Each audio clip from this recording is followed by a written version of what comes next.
लंबे इंतजार के बाद बिहार बोर्ड ने मंगलवार को मैट्रिक का रिजल्ट जारी कर दिया। बिहार विद्यालय परीक्षा समिति के अध्यक्ष आनंद किशोर और अपर मुख्य सचिव की मौजूदगी में बिहार सरकार के शिक्षा मंत्री कृष्ण नंदन वर्मा ने रिजल्ट जारी किया। 2020 मैट्रिक परीक्षा में 80.59% छात्र पास हुए हैं। रोहतास के हिमांशु राज ने 481 नंबर के साथ मैट्रिक की परीक्षा में टॉप किया है। हालांकि इस बार टॉपर लिस्ट में जमुई के सिमुलतला विद्यालय के छात्र पिछड़ गए। आपको बता दें कि पिछले साल पहले टॉप के 18 विद्यार्थियों में 16 छात्र इसी विद्यालय के थे। BSEB 2020 मैट्रिक परीक्षा में 41 छात्र छात्राओं ने टॉप 10 में जगह बनाई है। इनमें से 10 लड़कियां हैं तो 31 लड़कों ने टॉप 10 में अपनी जगह बनाई।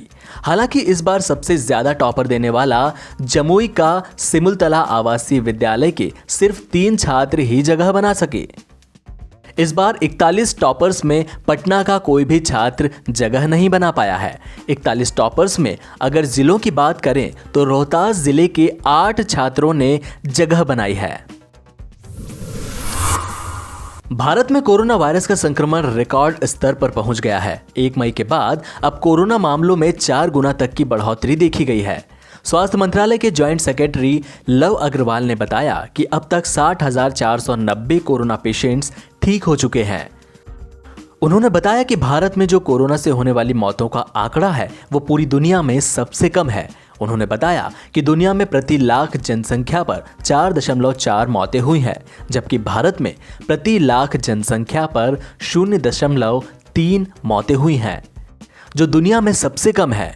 हम समय रहते इतनी सारी जिंदगियों को इसलिए बचा पाए क्योंकि हमने इस महामारी को समय पर पहचान कर लॉकडाउन का फैसला लिया। इसके बाद कोरोना वायरस रोकथाम के लिए देश में उच्च प्रबंधनों की व्यवस्था भी की गई। Indian council of medical research के डायरेक्टर जनरल भी इस प्रेस कॉन्फ्रेंस में मौजूद रहे। उन्होंने बताया कि बीते 1 महीने में देश भर में अलग अलग 600 लैब्स को स्थापित करने में लगे हुए थे। अब जबकि देश में कोरोना के मामले 1 लाख से ज्यादा हो गए हैं तो वाकई चिंताजनक बात है। उन्होंने एक सवाल का जवाब देते हुए कहा कि भारत में हाइड्रोक्सी क्लोरोक्विन पर भी रिसर्च चल रही है। जब तक हमारे पास कोई पूर्ण रूप से दवा या वैक्सीन नहीं आ जाती, हम इसका इमरजेंसी केस में इस्तेमाल कर सकते हैं। रक्षा मंत्री राजनाथ सिंह ने लद्दाख में वास्तविक नियंत्रण रेखा पर चीन के साथ तनावपूर्ण माहौल के बीच chief of defence staff general Bipin Rawat और 3 सेनाओं के प्रमुखों के साथ मीटिंग की। इस मीटिंग में LAC की जमीनी हकीकत की समीक्षा की गई और आगे रणनीति पर विचार किया गया। सूत्रों ने बताया कि 4 घंटे से ज्यादा वक्त तक महामंथन हुआ, जिसमें रक्षा मंत्री ने चीन की तरफ से सैनिकों की संख्या बढ़ाने पर भारत की प्रतिक्रिया का खाका पेश किया। इस महामंथन के दौरान स्पष्ट कर दिया गया कि संघर्ष विराम के लिए बातचीत तो चलती रहेगी, लेकिन भारतीय सेना वहां अपनी संप्रभुता से बिल्कुल भी समझौता नहीं करते हुए अपनी पकड़ कायम रखेगी। मीटिंग में यह भी फैसला हुआ कि इलाके में सड़क निर्माण का काम चलते रहना चाहिए और भारत अपना सैन्य दल बल चीन के मुकाबले बढ़ाता रहेगा। कोरोना वैश्विक लॉकडाउन के कारण तेल की डिमांड में भारी गिरावट आई है, जिसके कारण कच्चे तेल का भाव 2 दशक के निचले स्तर पर पहुंच गया।